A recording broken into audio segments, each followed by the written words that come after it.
ఇంకోటి మళ్ళీ కేసీఆర్ని కూడా కలుపుకున్నారు. కేసీఆర్ని తెలంగాణ వాదాన్ని కలుపుకుని ఒకవైపున ప్లస్ ప్రభుత్వ వ్యతిరేక ఓటుని, ఇది ప్రభుత్వ వ్యతిరేక ఓటు కాదు, ప్రభుత్వ అనుకూల ఓటు చేల్చడానికి ఆ రోజున.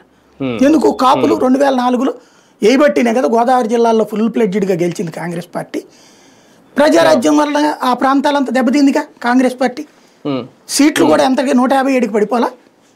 యాక్చువల్గా అదృష్టం వల్ల ఏంటంటే చిట్ట చివరిలో ఏదైతే ఈయన రైట్ చేసిన పాయింట్ తెలంగాణకు కావాలంటే పాస్పోర్ట్లు వీసాలు కావాలని ఎప్పుడైతే రాజశేఖర రెడ్డి అన్నాడో ఆ సీన్ మార్చింది అక్కడ.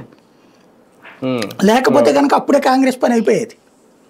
అప్పుడు తెలుగుదేశాన్ని 95 దాకా వచ్చినట్టున్నాయి కదా, 92, 95 వచ్చినాయి. అప్పుడు మళ్ళీ తెలుగుదేశం పుంజుకోవడానికి కారణం, అంతకుముందు 43 ఏమో వచ్చినాయి.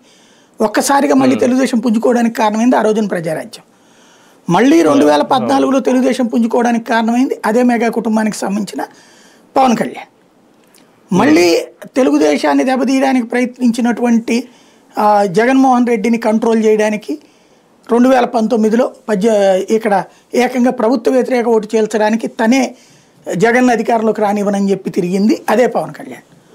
ఓవరాల్గా మెగా కుటుంబానికి, వైఎస్ కుటుంబానికి ఫ్యాక్షన్ గొడవలు ఏం లేవు, కానీ వైఎస్ కుటుంబం అధికారంలోకి రానియకుండా చూసేటందుకోసం ఫ్రమ్ ద బిగినింగ్ ప్రయత్నించింది మెగా కుటుంబం అన్నటువంటిది.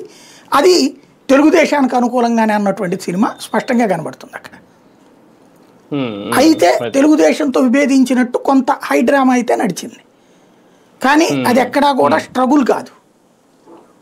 ఫైనల్గా మళ్ళీ వాళ్ళతో కలిసి మూవింగే నడిచింది అక్కడ. అది ఇక్కడ పాయింట్. Right right